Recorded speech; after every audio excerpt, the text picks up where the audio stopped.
혹시 영어로 할까봐 고민하신 분이 있었으면 고민 안 하셔도 되겠습니다.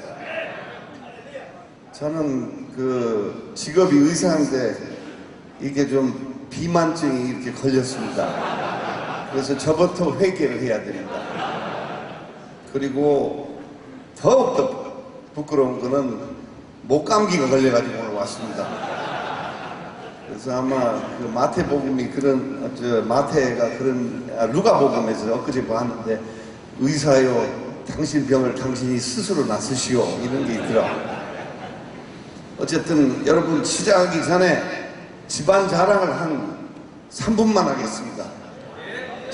저는 유진벨 목사의 4대 후손 인요한입니다. 그래서 언더우드는 북장로교입니다. 그래서 1885년에 대한민국 선교사로 들어오셨고, 또 알렌이 먼저 1884년에 들어오셨고, 다 북장로교죠.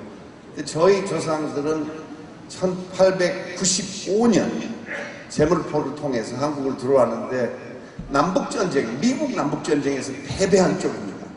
그래서 너희들은 그 북장로교에서 그런 것 같아요. 너희들은 그 골치 아픈 동학사건 난 데 가서 잘해봐라.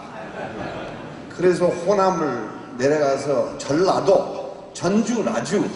그래서 나주를 유진벨 목사님이 처음 가셨는데, 사실 향교한테 그 당시에 덧세가지고 예수교가 그 사람들 생각하는 쌍교죠. 그래서 쫓겨나고 목포에 가서 정착하면서 정명하고 영흥학교를 세웠습니다. 그 다음에 전주에 올라오셔서, 광주에 올라오셔서 승일하고 스피아 학교를 세웠고, 할아버지는 전주의 기전하고 신흥학교의 초대 교장을 하셨고, 3.1운동을 미국에 알리는데 이런 모임이었습니다. 미국의 이런 모임에 가서 그 3.1운동. 근데 그 당시에 할아버지 글 속에서 제가 감동받은 글이 있습니다. 2%가 예배당을 다닌다. 2%.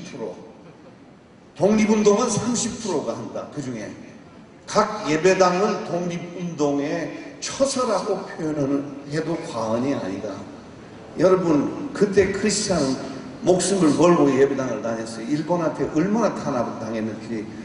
할아버지가 사람만 만나면, 그 전도사만 만나면 두들겨 패고, 그 일본 경찰이.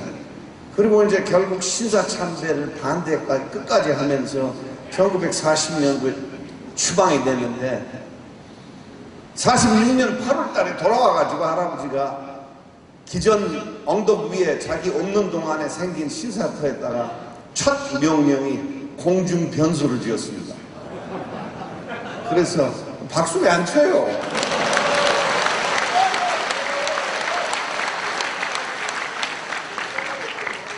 저는 조상을 잘 만났습니다. 그래서 이렇게 자랑합니다. 아버지는 2036작전에 흥남 철수에 철수하는 그 장면에 우리 아들 보고 영화 보면서 우리 외삼촌은 위대한 분이다. 여기에 있었다.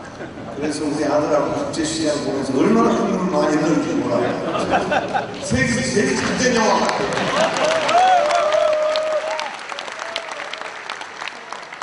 건강에 대해서 알려드리기 전에 여러분이 꼭 아셔야 될 게 있어요. 이제는 서양에서 기독교가 건너왔지만 제발 부탁합니다. 서양에, 특히 미국에 기독교를 이제 닮으시면 안 됩니다. 성경 66권을 지키지 못하다.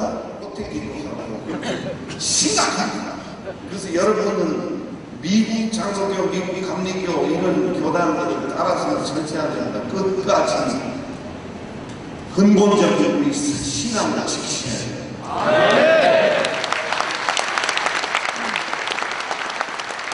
자유주의 신앙은 의사로 표현하자면 우리 신앙의 수천스러운 연연을 길입니다. 오늘 말씀드릴 것은 이제 감히 믿음, 사랑, 소망, 그리고 하나님이 창조한 과학입니다. 과학. 믿음, 사랑, 소망, 과학. 그래서 오늘 여러분께 말씀드릴 분은 오늘 좀 진지하게 들으셔야 됩니다. 7가지의 제일 흔한 암을 말씀드립니다. 암을 어떻게 조기 발견하거나 안 걸리거나 예방하거나, 그 다음에 조기 발견해서 우리 몸에서 어떻게 복수할 수 없다. 그래서 여러분 오래 사는 게 무슨 소용이 있어요? 건강하지 않게 사는 후손으로서 지키고 있는 기독교 유적지에 대한 동영상 하나 함께 위해서 보여드리겠습니다. 그래서 중간 시간은 그거 하나 있는데 어떻게 했어요? 이렇게 해도 되겠습니까? 예! 좋습니다. 유방암부터 하겠습니다. 돌아가셔서 사모님부터 살려야 됩니다. 여러분 솔직히 한국 남자는 제가 보니까 남존 여비가 아니에요. 한국 남자는 이제 60 넘으면 별로 쓸모가 없어요. 그냥 어디 장례식이나 결혼식에 그냥 가족 대표로 가는 것이지 아무 필요가 없어요. 한국 집안에 제일 중요한 사람은 큰 자부예요. 큰 자부, 큰 며느리. 큰 며느리예요. 그 며느리가 들어오면 작은 예수가 되죠. 근데 그 며느리가 애를 한둘 낳고, 특히 남자를 낳으면 이제 남편하고는 정신적으로 이혼하고 그 아들하고 재혼하거든요. 그리고 이제 영감은 이제 갈수록 힘이 없어지는 게 영감염이에요. 그리고 자기 작은 며느리가 큰 며느리를 뭐라고 부르죠? 형님이라고 불러요. 이걸 봐서는 절대 남존 여비가 아니고 이제 조강 지부를 버리지 말아야 됩니다.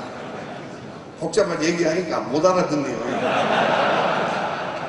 어쨌든 우리가 여자부터 살려야 되니까 유방에 대해서 말씀드리겠습니다. 유방은 조직이 땀샘입니다. 원래 땀샘하고 비슷한 겁니다. 근데 땀샘이 개발돼서 이제 유방 모유가 나오는 건데, 나이가 들수록 유방은 딱딱해지거나 섬유화되거나 아니면 쭉 늘어집니다. 옛날에 할머니들 기억하죠? 뒤로 이렇게 냉기기도 보거든요. 그거는 지방화되는 겁니다.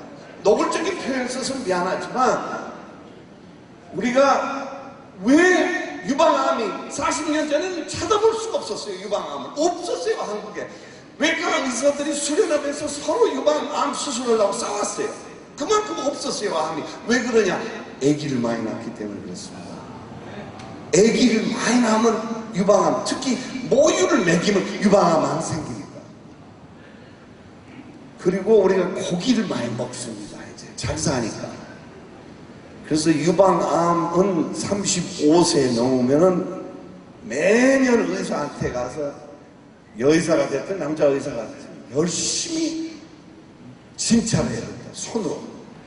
그리고 소위 쉬운 말로 몽오리가 있는가 봐야 돼요. 몽오리. 응?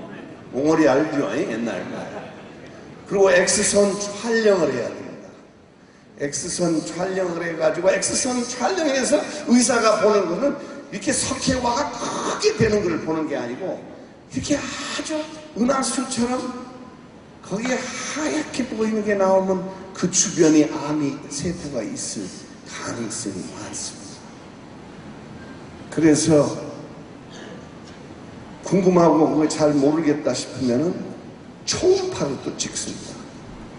어쨌든 35세 넘으면은 1년에 한 번씩 꼭 의사한테 가서 유방 엑스선 촬영하고, 그 만져보고 엑스선 촬영하고, 필요에 따라서 초음파하고, 또 이제 잘 분별이 잘 안 된다 그러면 CT 알죠? 여러분, CT하고 MRI가 어떻게 달라요? CT는 농도를 보는 겁니다. 그러니까 얼마나 진하는가, 뼈에 좋습니다. MRI는 이렇게 뇌조직, 우리 뇌가 머릿속에 순두부가 떠 있는 것처럼 돼 있는데, 그 아주 그 흐물흐물한 조직을 잘 봐요. 그러니까 MRI가 또 도움이 될 때가 있습니다.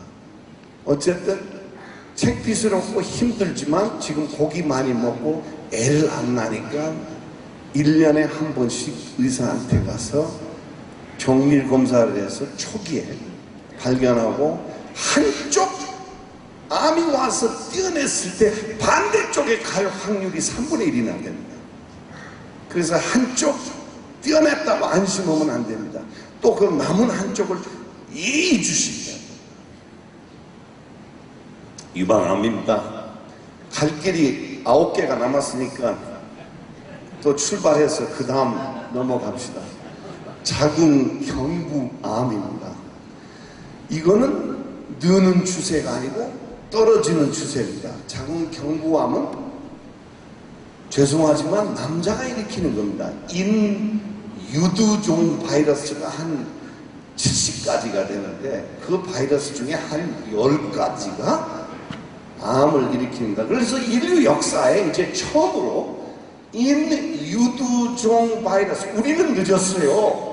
우리는 늦었지만 우리 자녀, 우리 손자, 손녀들 전부 다 남자고 여자고 할 것 없이 인유두종. 인유두종이 뭐냐? 굉장히 간단하게 생각하세요. 사마귀입니다. 어렸을 때 우리 다 사마귀 걸려봤죠? 손에 사마귀가 돼요. 긁어서 번지기도 하고 그래요. 사마귀균입니다. 그게 여자 경부에 붙어서 아주 한 5년 동안 걸려요. 그게 암이 되는데 굉장히 오래 걸립니다. 그래서 여자분들이 산부인과에 가기 싫어하지만 역시 1년에 한 번씩 산부인과에 가서 옛날에는 아이스 깨끼 먹는 그 짝대기 같은 걸로 이렇게 자궁경부를 긁어서 세포를 긁어서 유리 조각에 올려서 그거를 병리학 선생님한테 보내면 거기에 미친 세포가 있는지 정상세포인지 그리고 조금만 변화 있으면 자궁경부를 그냥 전기로 지져버리는 끝입니다. 아주 쉽습니다. 조금 더 나쁘면 그거를 파낼 수 있고 조금 더 진행이 됐으면 자궁을 전체 걷어내버리면 끝입니다. 오늘날 자궁경부암이 퍼져서 죽는다는 것은 참으로 여러분 무책임한 겁니다. 그래서 돌아가셔서 사모님들이 암세포 검사를 했는지 안 했는지 꼭 돌아가셔서 유방하고 자궁경부를 1년에 한 번씩 의사한테 가서 특히 자궁경부는 암세포 검사, 이제는 병을 청소하는 이런 것처럼 생겼어요. 브러쉬로, 그건 막대기로 안 하고 그걸로 브러쉬로 좀 긁어가지고 그걸 도마를 해서 의사가 보면 됩니다. 여러분, 암이 어디서 생긴 거예요? 신학적으로 따지자면 암이 어디서 생긴 거예요?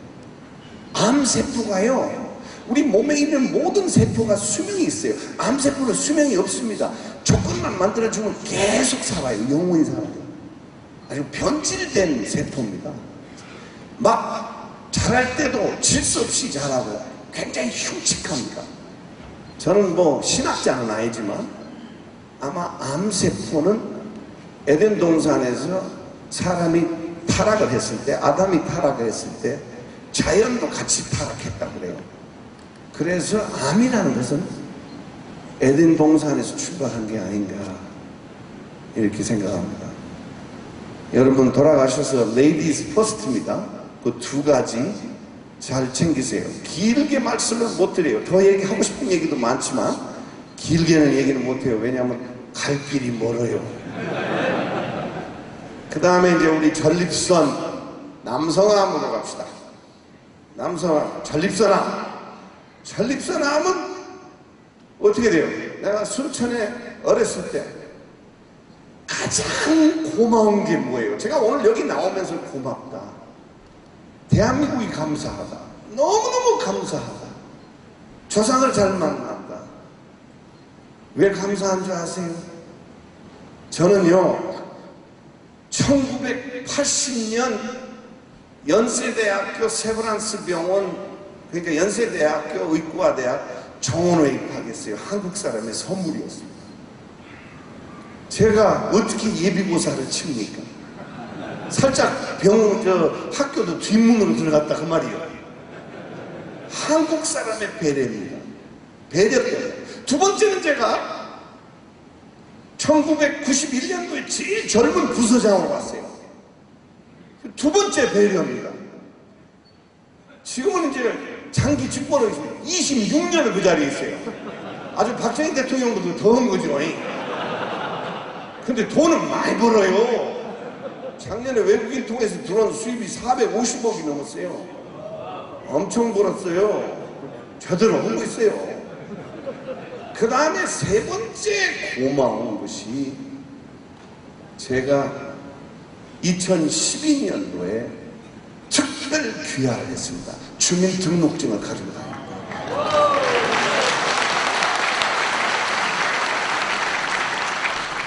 근데 더 고마운 거는요, 이제 오늘 이 얘기를 할까 말까 했는데 조금 주제 이탈했다고 비판하지 말고요. 조금 더 고마운 게 또 있습니다. 저요, 온돌방 아랫목에서 컸습니다. 전라도만 못 살 때 친구 집이 다 초가집이었어요. 근데 아랫목에 가면 옆방에 되게 두 칸 반짜리인데 옆방에 아버지가 들어오시면 아버지 들어오셨다. 그럼 우리 형들이 아버지 들어오셨다. 그럼 우리 친구 사이 또래가 아버지 들어오셨다. 그럼 놀러온 서양에도 별을 들어서 아버지 들어오셨다. 이것이 교육이에요. 온돌방 아랫목에 군불 떼고 들어앉아서 뭘 배웠죠? 지식을 많이 배웠어요. 순천 여수 사건은 뭐였고 6.25는 뭐였고 일제강점기는 뭐였고 많은 지식을 언제 심고 언제 걷고 어떻게 해야 되고 어른들한테. 두 번째는 지혜를 배웠습니다. 지혜. 우리 엄마는 아기를 많이 안 낳았어요. 12를 목표하고 6밖에 못 낳았어요. 근데 내가 6번째거든요. 밤낮 형들한테 두드려 맞아.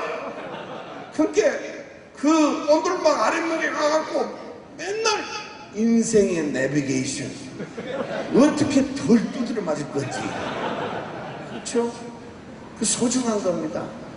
그 할머니가 어렸을 때 나보고 금매 형이 때려요 그러면 꼭 금매 그것이 전라도 말로 글쎄 말이다. 긍정도 아니고 부정도 아니고 네가 두드려 맞을 짓을 했구나.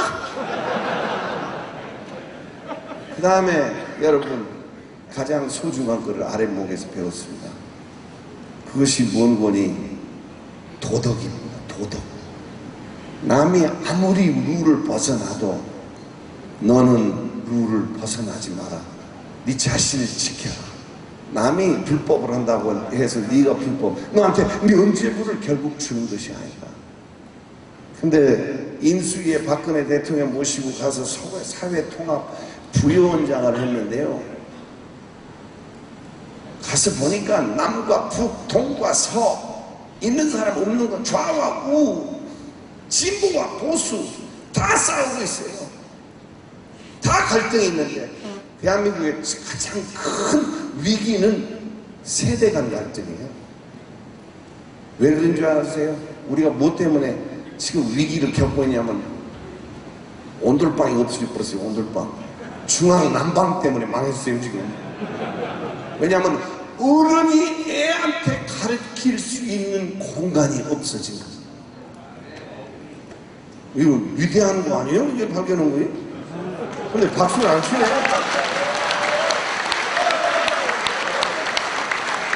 그래서 젊은 애기들이 이렇게 싸가지가 없어요.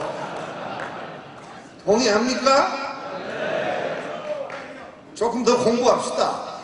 벼룩박이에 어렸을 때 지금은 나오기만 하면 그건 고맙잖아요 지금. 이게 왜 그래요? 레미콘 차로 생각하시면 됩니다. 이거는 암 얘기는 아닌데 계속 레미콘 차를 푸다 보면 어떻게 돼요? 안에 시멘트 스케일이 차죠. 그래서 방광 밑에 전립선이라는 게 있습니다. 그 전립선이 자꾸 비우다 보면은 안에 실제로 병리학에서 콘크리트, 영어로 레미콘이라고 부릅니다. 그 현상은 레미콘 찌꺼기가 남아있다. 그래서 밤에 2번 이상 일어나신 분 우선 약물 처리를 하셔야 됩니다. 3번, 4번 일어나신 분은 빨리 늙어버립니다. 왜? 잠의 질이 떨어집니다. 수면의 질이. 그래서 약물로 해보시고 버티다 안 되면 보링을 하셔야 됩니다. 간단히 얘기해서 긁어내야 됩니다. 우선 의사가 절대 하지 말아야 될 2가지 수술이 있습니다. 보이지 않는 곳에 긁어내는 거. 하나는 소파 수술입니다. 2번째는 전립선을 긁어내는 수술입니다. 그거 긁어내면 이제 좀 말씀드리기가 좀 거시기 하지만 나쁜 거는 하나밖에 없습니다. 그거를 긁어내서 소변을 다시 잘 무게 회복되는데 이제 사정했을 때 거꾸로 갑니다. 방광 속으로. 근데 그 뭐 기능이나 이런 건 아무 지장이 없습니다.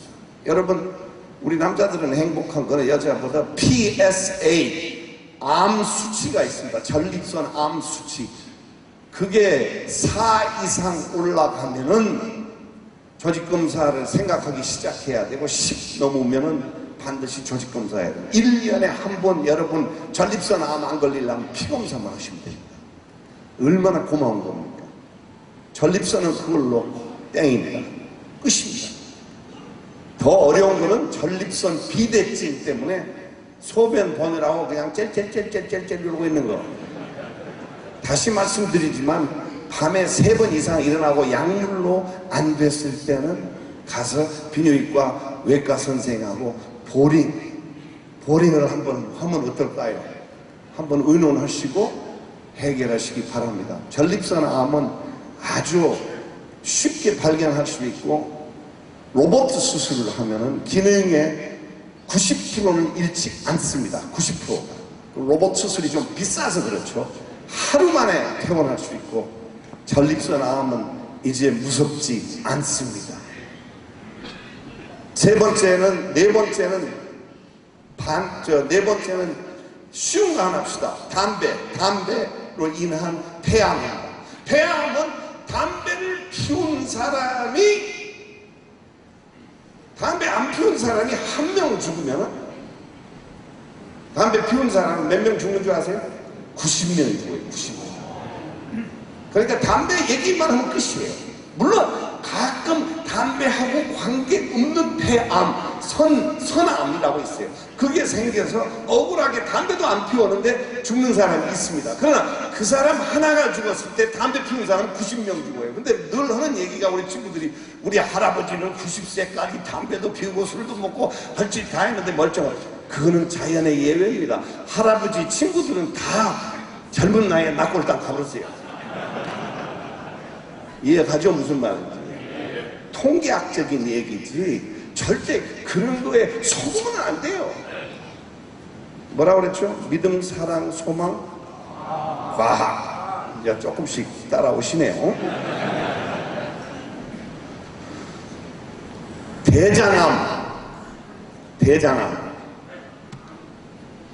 대장암은 50세가 되는 날 병원에 가셔서 대장 내시경을 해야 됩니다. 대장암도 희망적입니다. 내시경 하기가 전라도 말로 지랄 같은 것이 무엇이냐?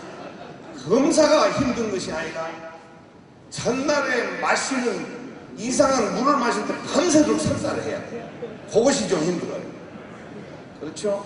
그러니까 장을 준비해야 돼요. 의사가 변을 뚫고 볼 수는 없잖아요. 그러니까 장을 완전히 비워야 되기 때문에 물을 잔뜩 마시고 그 용액에 의해서 설사를 몇 시간 동안 다 하고 깨끗한 장을 가지고 가서 수면을 하든지 그냥 하든지 들다보면 됩니다. 근데 좋은 소식이 뭐냐면 용정이라는 건 우리 작은 손가락 많은 거 이런 거에 길어놔요. 암 생기기 전에. 만약에 깨끗하면 5년에서 10년 동안 할 필요가 없어요. 다시 할 필요가 없어요. 위장하고 달라요. 근데 그게 용정이 있다. 손가락같이 길어나오는 것이 있다. 그러면 2년에 한 번씩 오셔야 돼요. 그래가지고 그걸 반드시 다 고구마 캐듯이 그놈을 다 따야 됩니다.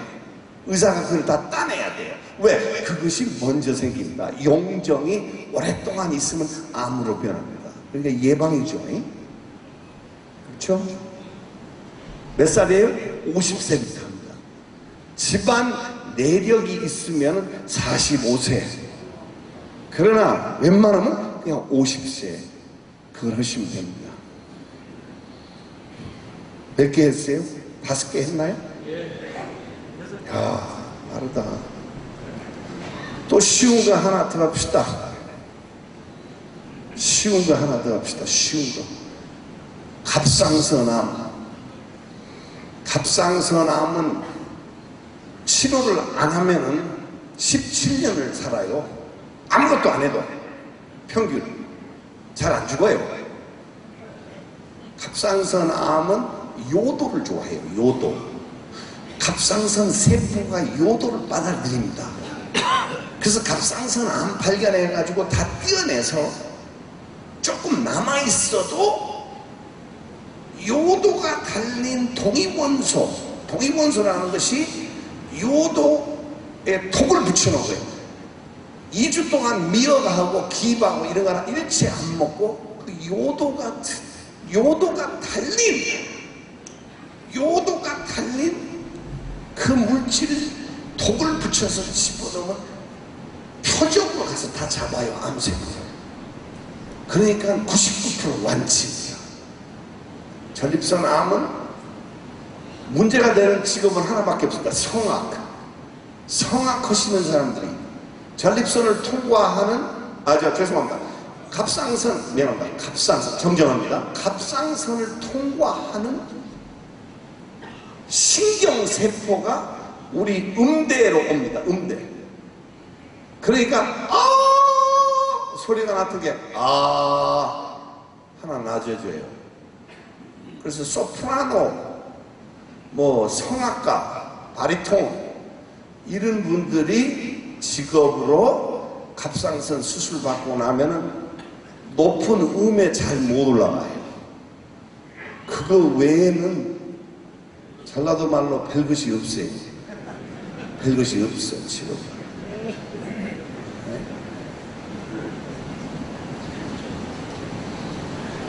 몇 개 있나요? 6개. 암은 1개 남았고, 요는 보고 듣고, 그 다음에 동영상 듣고, 그 다음에 성인병에 대해서 세게 또 좀 할게요.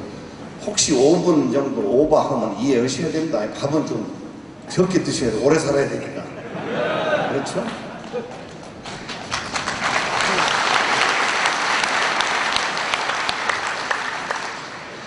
아직. 좀 있다. 사인이 안 맞아버리네요. 하나만 더 보고. 45년도 이전에 스칸디네비아 사람이 위장암이 많았어요.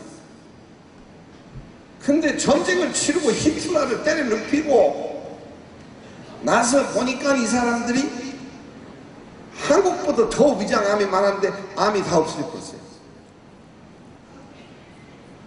여러분들 고기 태워서 먹는 것이 좋지 않다 이런 얘기는 다 들으셨을 거예요. 고기를 태워서 계속 먹이면 6개월 정도면 거진 다 암이 걸립니다. 위장암. 근데 문제는 똑같은 쥐한테 태운 음식을 먹이고 상추나 배추 한 조각 집어넣으면 한 마리도 안 걸려요. 한국 사람들이 고기를 먹을 때 반드시 상추, 배추가 없으면 김치라도 한 조각 먹지 않습니까? 그래서 태워서 먹어가지고 물론 태운 것만 골라서 식물을 전혀 먹지 않으면 문제가 되겠죠. 그러나 보편적으로 우리가 고기를 먹으면서 김치 한 조각 들어가잖아요, 입에. 그게 암 예방이 됩니다. 그래서 스칸디네비아 사람 말고 일본하고 한국 사람이 암이 제일 많은데 그 이유는 뭘까? 하고 추측을 하는 겁니다. 학설입니다. 100% 규명된 건 아닙니다. 첫째, 한국 사람하고 일본 사람만 유난히 위장암이 많아요. 좀 기분 나쁜 얘기지만 유전적으로 우리가 가까워요. 일본하고. 사실 일본 왕실 피가 3분의 1 한국이에요. 오사카 저것도 백제가 가서 다 만든 거예요, 옛날에. 그러죠? 그러다 보니까 그 유전 물질이 비슷해요. 그래서 유전적으로 중국 사람만 봐도 위장암이 많지 않습니다. 식도암이 많아요. 식도. 왜 중국 사람 식도암이 많죠? 그 뜨거운 차를 자꾸 삼키면서 목을 디니까 그래요. 근데 일본 사람하고 사람이 위장암이 많단 말이에요.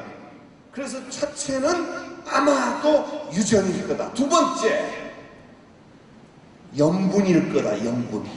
너무 짜게 먹어서. 근데 난 그렇게 생각해요.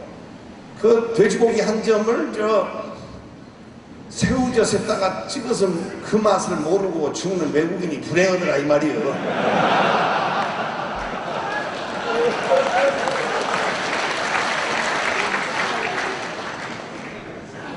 그래서 굉장히 과학적입니다. 엄청나게 과학적이에요.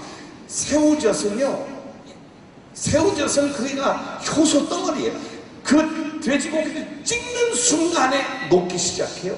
입에 들어가기 전부터 녹기 시작해요. 대단히 위대한 겁니다. 그 다음에 또 된장, 고추장 얼마나 맛있어요. 단점이 소금이 많다 이 말이에요. 소금이. 그래서 두 번째는 염분. 일본 사람은 어디서 소금을 많이 먹냐? 꼭 간장을 찍어 먹죠. 거기 소금이 많잖아요. 간장에. 10년 전에 저기 호주 구석에서 이름도 없고 빛도 없는 의사가 위장에서 12장으로 넘어가는 부위에 내시경을 딱 따가지고 편말했더니 거기 꼬글꼬글한 세균이 보이더란 말이에요. 그래서 이 사람은 그 세균 이름을 지었어요. 순수한 한국말로. 나도 북한 가서 배웠는데 유문. 위에서 12장 넘어간 데가 유문입니다. 유문. 나선. 선이 꼬글꼬글하니까 나선형균. 그것이 영어로 하면 헬리코박터 파일로리예요. 그것이요. 제가 미국 유학을 갔다 왔는데, 이제 참 웃기죠. 미국 사람 미국 유학을 갔다 왔는데 수련을 받고 돌아왔는데 내 영어 이름이 존 린턴이에요. 존이 요한이에요. 린턴은 인 요한이에요. 근데 이비인후과 교수 한 명이 나보고 자네가 존 린턴인데 인 요한은 어디 갔지? 그러더라고요. 갑자기 내가 두 사람이 돼본 거예요.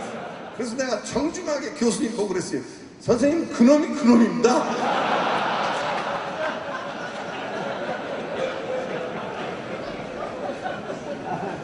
오늘 순정과 의리 때문에 왔는데 어떤 최내화 장로라고 나 얘기는 안 하겠어요. 그분 때문에 오늘 왔어요. 내가 참 아이고 얘기 안 했습니다. 그냥 그런 분이 있다는 것만 하십시오. 어디까지 얘기를 했더라. 그래서 이 헬리코박터 파일로리 균이 월남 사람은 90%가 걸려 있는데 암을 안 일으켜요.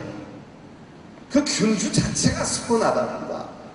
그 다음에 유전하고 염분하고 짝꿍이 돼야 이게 걸린답니다. 학설입니다. 정확하지 않아요 아직도. 어쨌든 작년에 일본이 헬리코박터 균을 없애는데 우리나라 돈으로 3조 원을 썼습니다. 전 국민한테 헬리코박터를 없었어요.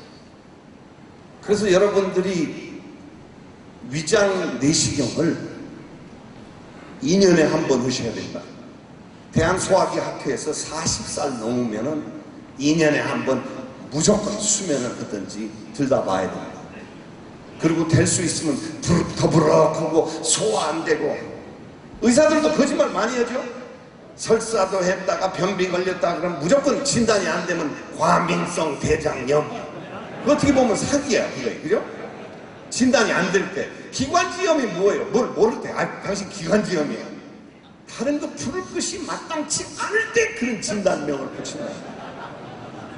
근데 재미난 것은 헬리코박터 걸려서 특히 12장 개항은요 90%가 헬리코박터가 원인이에요.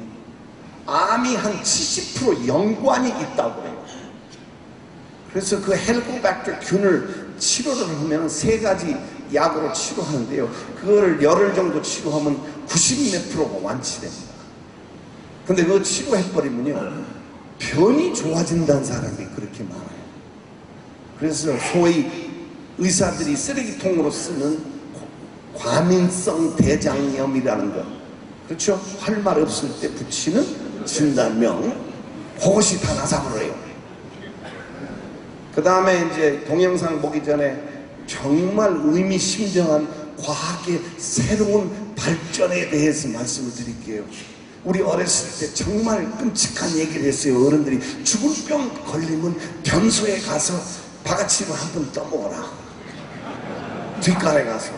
나는 일평생 야 그것같이 무식한 게 있을까 그렇게 생각했는데 여러분 지금 주류 과학입니다. 변이식을 시작했어요. 여러분들은 이제 나가셔서 여기 떠나서 보면은 이제 변이식, 건강한 사람 변을요 내 몸속에 집어넣습니다. 세균을 바꿉니다. 그러면 일부 보고에 보면 루마티스 관절염도 고치고요, 성인 당뇨도 고치고요, 완전 황당한 얘기가 하나 있어요. 우울증도 고칩니다. 왜냐하면 건강한 세균이 내 변 속에서 세로토닌이라는 물질을 많이 만들어내면 정신건강이 좋아집니다.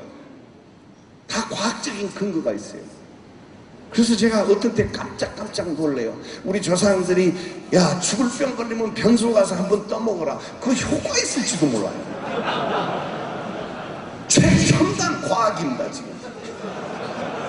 변이 이식이에요. 근데 이제 좀 생각해보면 거시기해. 좀 남이 그걸 내 뱃속에 집어넣는다는데. 근데 확실히 건강한 균을 가지고 있는 사람과 건강하지 않는 균을 가지고 있는 사람이요, 예를 들자면 궤도국에 대장암이 별로 없어요. 왜 그런지 아세요? 맨날 배탈 설사를 알아요. 그 사람들은 배탈 설사를 앓고 나잖아요. 여러분 대장암 예방이 됩니다. 면역력이 좋아집니다. 대장암 안 걸리려면 부지런히 안 좋은 거 많이 먹어야 돼. 이해가 가죠? 당뇨, 고혈압, 고지혈증은 동영상 보고 기독교 유적지, 우리가 이제 내가 또 그 교회에서 또 내용 증명 받을지 몰라도 우리가 양화진, 매어진을 뺏겠습니다. 뿌리 없는 교회가 들어와서 뿌리 없는 목사가 와서 그걸 다 차지해 버렸습니다. 양화진 저희 진외조부의 첫 부인 34세에 죽은 유진배를 첫 와이프도 묻혀있고, 또 언더우드 집안에 7개 묘도 있는데 우리 통합도 아니고 이상한 목사, 이상한 교회, 뿌리 없는 교회, 뿌리 없는 목사. 아마 또 내용 증명 날라올 거예요. 내가 이런 얘기를 해서. 뭐 그 사람들은 피터 언더우드 4대 후손을 추방운동까지 했었거든요. 이상한 사람들이에요. 근데 양화진은 앞으로 여러분들이 다시 지켜줘야 됩니다. 근데 양화진 부탁합니다. 두 번째는 남장로교 선교사들이 성경을 번역을 했어요. 그 성경을 제대로 번역한 곳이 지리산 노고단입니다. 그래서 제가 30년 동안 외롭게 살아왔는데 노고단 길에 있는 유적지는 없어졌고 6.25 이후에 유적지가 그 후손들이 만든 왕실봉이 있습니다. 그래서 그 내용에 대해서 잠깐 보고 조금 저도 쉬었다가 이렇게 성인병에 대해서 말씀을 올리겠습니다.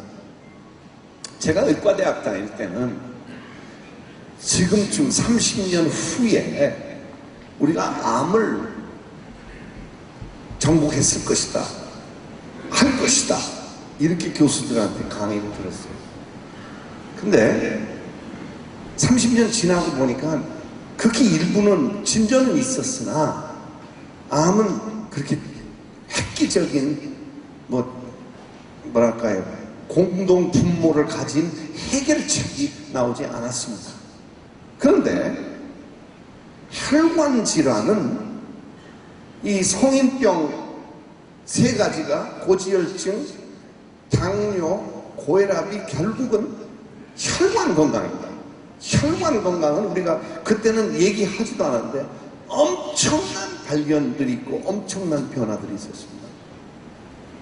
중국의 아주 외지 남부 쪽 지역에 독일 사람들이 40년 전에 가서 관찰을 해보니까 이 사람들이 술도 많이 먹고 굉장히 기름진 음식도 많이 먹고 엄청나게 함부로 사는데 뇌졸중이 별로 없고 심근경색이 별로 없어요. 그리고 피검사를 해보니까 콜레스테롤치가 아주 낮더라는 거예요. 그래서 이 사람들이 뭘 먹나를 조사를 해봤어요. 조사를 해봤더니 빨간 그 쌀을 이 부패, 그러니까 부패라고 표현하기보다 성숙, 어떻게 표현할까요? 곰팡이가 들어간 이런 발효를 시켜가지고 뻘건 소스를 갖다가 거기다가 전라도 말로 찌끄러서 먹는데 건강에 좋다라는 거예요. 그래서 그 빨간 곰팡이 소스에 뭐가 들어있냐? 그러면 오늘의 의학적인 복음입니다. 스태틴이라는 약물을 발견했습니다. 스태틴이 이제 희망입니다. 우리한테. 이 약을 콜레스테롤치가, 우리 형은 운동도 많이 하고 저보다 몸무게가 20kg 이상 적게 나가고 저하고 2살 차이밖에 안 나는데 우리 형은 아주 운동도 많이 하는데 콜레스테롤치가 엉망입니다.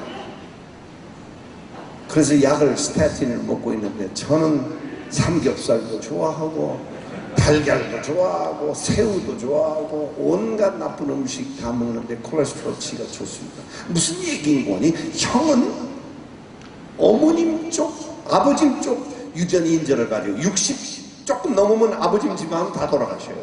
우리 엄마 집안은요, 엄마가 반 인디안이에요. 오늘 처음 밝히는데 제가 4분의 1 동양피입니다. 원래 어머님이 인디안, 이탈리 귀족으로 돼 있었어요. 근데 장진호 전투에서 싸운 우리 외삼촌이 밤늦게 들어와가지고 얘들아, 네 엄마하고 나하고 이탈리 귀족이라는 건 거짓말이다. 네 엄마하고 나하고는 인디안 튀기다. 그래서 알고 봤더니 제가요, 여러분들하고 4분의 1 같은 피입니다. 동양피가 들어있어요, 몸속에. 근데 이제 사람들한테 복잡한 얘기를 해요. 뭔 얘기를 하냐 하면 브레이브하트, 스코틀랜드 브레이브하트가 인디안하고 결혼해갖고 전라도에서 컸단 말이에요. 복잡해요, 이거. 그래서 형은 아버지 유전인자를 가졌고 저는 어머니 유전인자를 가졌습니다. 뭐라고 말씀드리냐면 꼭 하나님이 불공평한 것처럼 보여요. 그러니까 어떤 사람은 무슨 얘기냐, 90살 넘어서 콜레스테롤치가 기가 막히게 좋은 90살 넘어서 노인들 피를 뽑아서 오래 장수한 사람 뽑으면은 콜레스테롤치가 아주 좋아요. 그래서 우리 한국에 그런 게 있죠. 장수하는 집안이 있다. 그게 유전인자가 좋아서 콜레스테롤치가 좋은 겁니다. 여러분 이제 펜을 꺼내 드십시오. 몇 가지 수치 말씀드리겠습니다. 총 콜레스테롤이 200 미만이어야 됩니다. 의사 만나러 가서 의사 공부 좀 시키세요. 200 미만이어야 됩니다. 그 다음에 하나는 제가 삭제를 중성자 트리글리세라이드는 너무 복잡한 거니까 얘기 안 하고, 그 다음에 이제 고밀도 콜레스테롤하고 저밀도 콜레스테롤이 있습니다. 저밀도, 고밀도. 그러면 고차원적인 사람이 있죠. 고차원적인 사람은 좋은 사람입니다. 고차원적인 사람은 기가 막히게 좋은 사람입니다. 그거는 우리 몸 안에 옛날에 세척제 처음 나온 게 뭐죠? 하이타이죠, 하이타이. 하이타이처럼 우리 몸에서 콜레스테롤을 씻어줍니다. 그것이 고농도, 고질 콜레스테롤, 고자가 좋은 겁니다. 그 다음에 그거는 고 콜레스테롤은 40이 넘어야 됩니다. 수치가 40 적어 놓으세요.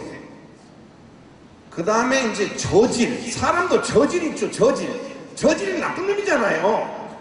저질 콜레스테롤이 우리를 망가뜨려요. 저질 콜레스테롤이 160이 넘으면 약을 꼭 잡숴야 됩니다. 160, 150, 130에서 160까지는 우리가 옛날 기준인데 이게 더 맞아요. 새로 나온 것보다. 관찰하고 130 미만이고. 근데 뇌경색으로 들어왔다. 병원을 뇌경색으로 들어왔다. 심근경색을 앓았다. 그래가지고 회복 중이다. 그러면 우리가 저질 콜레스테롤을 스타틴 약을 줘서 70까지 떨어뜨려요. 그러면 2년 동안, 2, 3년 지나면 실제로 혈관이 회복을 합니다. 어느 정도 뚫려요. 이것이 오늘 좋은 소식이에요. 그래서 여러분 중에 머리 뇌경색이나 심근경색을 앓았던 분은 저질 콜레스테롤을 70까지 떨어뜨려야 됩니다. 당뇨는 뭐냐? 당뇨는 소변을 보는데 개미하고 개가 와서 소변을 빨아먹더란 말이에요. 개미하고 개가 왜 소변을 먹죠? 170에서 110이 혈당 당뇨의 정상치인데 200 가까이 되면 200 정도 올라가면은 콩팥이 못 견뎌요. 다시 당을 피 속에 못 넣어요. 그러니까 저수지 뚝뚝이 넘치도록 저수지에 물이 넘어가도록 넘쳐요. 그러면 소변에 당이 나와요. 그럼 개미하고 개가 와서 빨아먹으니까 옛날 의사들이 당뇨라고 이름을 지은 겁니다. 그럼 당뇨는 왜 어떻게 생기냐? 이 건물에 엘리베이터 있죠? 엘리베이터가 다 고장났다고 생각해요. 피 속에 있는 당이 조직으로 가야 되는데 피 속에 있는 당이 조직으로 못 갑니다. 왜? 인슐린이 없어서 그래요. 부족하거나. 그럼 인슐린은 어디서 나오냐? 췌장에서 나옵니다. 여러분 어렵게 생각하지 말고 옛날에 우리 시골에서 돼지 같은 거 잡으면 지라가 나오죠. 지라. 췌장이 지라입니다. 지라. 췌장이 인슐린도 만들고 또 소화효소도 만듭니다. 그러니까 장 속으로 소화제도 들이보내고 또 피 속으로 인슐린도 보냅니다. 인슐린이 부족. 여러분들은 성인 당뇨니까 대부분 인슐린이 부족한 사람입니다. 뚱뚱한 사람은 살을 빼면 당뇨가 좋아집니다. 마른 사람은 더 뺄 수가 없죠. 그죠? 그러니까 음식 조절하고. 근데 여러분들 당뇨의 음식 조정을 굉장히 부담스럽게 생각하는 사람이 있어요. 진짜 인생 다 살았어. 당뇨 알았어. 그렇지 않습니다, 여러분. 당뇨 환자가 먹는 걸 우리가 다 먹어야 돼요. 모든 사람이 그거 먹어야 됩니다. 보리빵, 현미, 하여튼 하얀 거는 다 나빠. 내가 백인인데 백색깔로 생긴 거 다 나빠요. 국수, 쌀, 그렇죠? 설탕 다 나쁜 거예요. 우리가 당뇨 환자가 집안에 생기죠? 그러면 그 당뇨 환자만 따로 밥을 먹일 게 아니라 우리 집안에 있는 모든 사람을 당뇨 환자한테 좋은 음식 먹이면 전체가 건강이 좋아집니다. 이해 갑니까? 무슨 뜻인지. 우선 무엇부터 버려야 돼요? 청량 음료부터 버려야 됩니다. 설탕 들어간 거는 그냥 싹 없애버려야 돼요. 꿀이 좋다는 사람도 있는데 천만에요. 꿀도 나쁩니다. 포도, 당분이 높은 과일, 망고 이런 거 자제해야 됩니다. 전혀 먹지 말고 좀 양을 줄여라 이 말이에요. 그리고 당뇨에서는 가장 중요한 것이 뭡니까? 식후 운동입니다. 오늘 다 잃어버리면 당뇨 환자 여기 있을 거예요. 많을 겁니다. 식전 운동은 소용없어요. 식후의 운동이에요. 밥을 산에 꼭대기 올라가서 아침 내내 운동하고 내려와서 밥을 몽땅 먹고 쉬어버리는 그건 파이야. 그거는 바보짓이에요. 물론 운동 안 하는 것보다 낫죠. 그렇죠?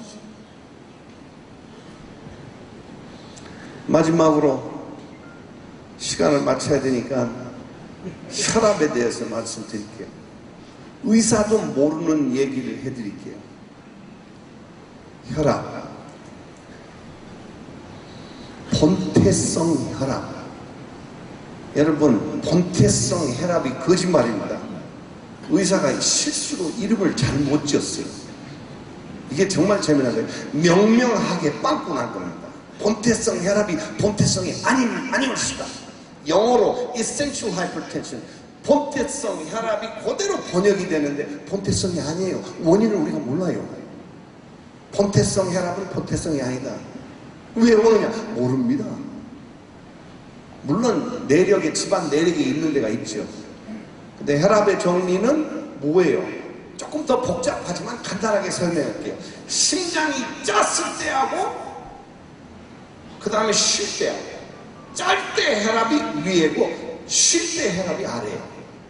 수축기 이완기라고 그러고 유식근만. 짤 때 혈압이 140 넘으면 고혈압입니다. 140.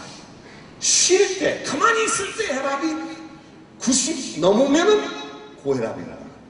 140에 90입니다. 근데 당뇨 환자가 뭐가 문제죠?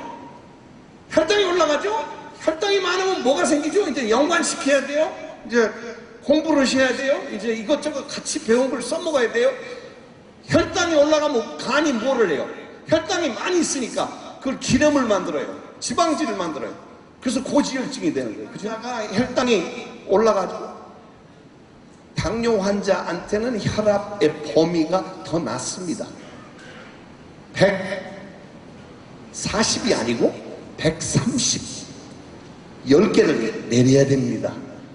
당뇨 환자는 우리가 혈압을 더 조정시킵니다. 130에 80 미만으로 조정합니다. 일반 혈압은 140에 90. 당뇨 환자, 같이 당뇨 있는 혈압 환자는 130에 80 넘으면 고혈압입니다. 이해 갑니까? 조금 복잡해서 미안해요. 당뇨 환자는 혈당이 많다. 혈당이 많으니까 고지혈증이 생긴다. 고지혈증이 생기면 혈관이 막힌다.